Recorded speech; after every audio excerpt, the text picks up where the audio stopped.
Welcome back to Two Therapists Walk Into a Podcast. I'm Stephanie Edsall, an LCSW here in Salt Lake City, Utah. This is the final episode in Series 7. Hi, I'm Robin Green, an LCSW in Tucson, Arizona. And this is the last episode in our series. And across this series, we've explored how fear, shame, obedience, intuition, leaving, and grief shape the nervous system, especially when belief systems were enforced rather than chosen.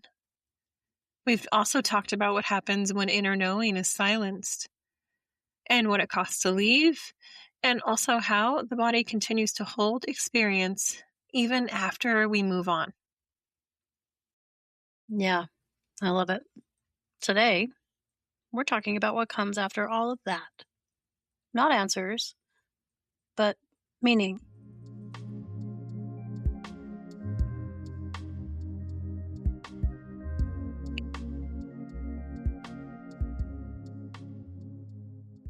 And as always, let's take a moment to arrive. Let's allow this moment to land however it needs to. Showing up for yourself. And just noticing what that feels like in your body.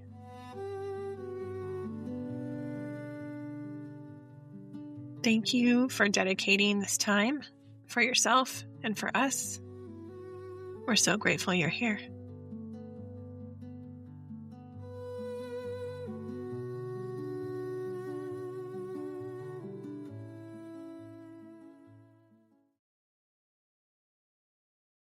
One of the quiet questions people ask after leaving is, what's mine now?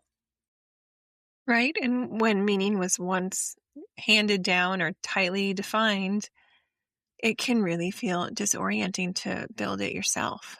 And there is often relief and also a sense of loss that can feel like everything disappeared at once.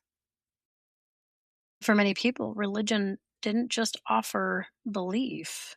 It offered purpose, community, even a framework for why things mattered. Losing that can feel like losing the ground underneath you. That crisis makes sense to me. And spirituality can be a lot of different things. In many religious environments, it was narrowly defined. That can make it hard to know what spirituality even means once you leave. And there's a phrase that some people find helpful. Spirituality is what you discover after you've been through hell. And religion is often about avoiding it. If you lose the structure that once gave your life meaning, it's common to feel like you've lost all purpose. And that doesn't mean that meaning is gone. It can mean that that old container fell away. And meaning doesn't really require that coercion, hierarchy, or fear. It can show up in being moved, in grief, in care, in moments that touch something deep without asking you to submit or perform.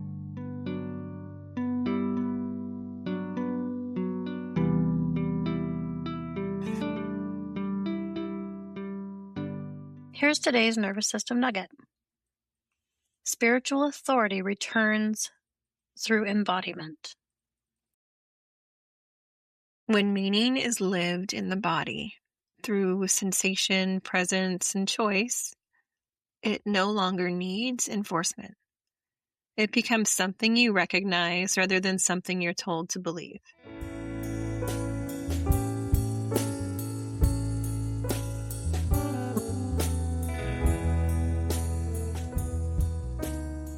Rebuilding meaning doesn't require certainty or grand declarations. Right? It often starts with noticing what moves you. And that can look like music, nature, moments of honesty or connection. These can be spiritual without really needing a name. Exactly.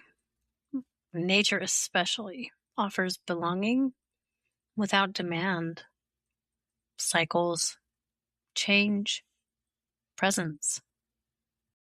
Yeah, simple rituals like walking, lighting a candle, or making or marking transitions can help meaning grow slowly.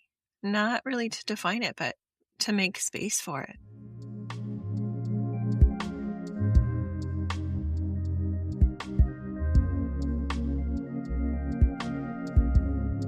Before we close, we want to share what we're working on next. Our next series will focus on autoimmune conditions and women. We'll be exploring how these conditions are showing up more often, how frequently they're misunderstood or misdiagnosed, and how inflammation, the gut, and the nervous system are part of the picture. This series will hold space for the lived experience of women whose bodies have been signaling for a long time, often before anyone knew what to call it. We'll talk about why symptoms are so often dismissed as stress, anxiety, or just hormones, and what happens when the body carries inflammation alongside chronic overwhelm, trauma, and disconnection from care. And this really isn't about quick fixes. It's about context, listening to the body, and making sense of what so many women are already living with.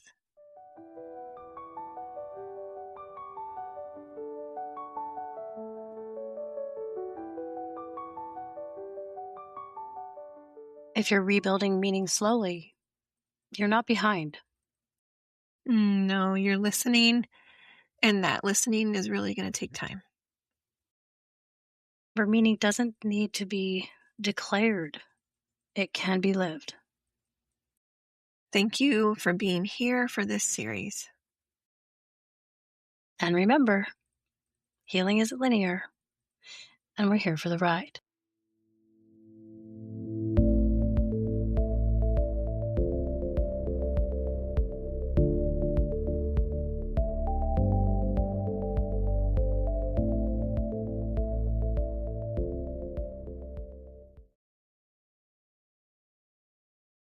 This podcast is for educational purposes only, and it is not a substitute for therapy, medical care, or professional advice.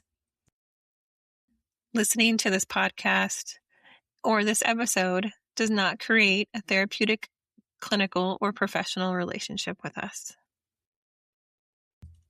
If you're experiencing distress, physical symptoms, or emotional concerns that feel overwhelming, we both encourage you to seek support from a qualified healthcare or mental health professional. And if you are in immediate danger or need urgent support, please contact local emergency services or a crisis line in your area.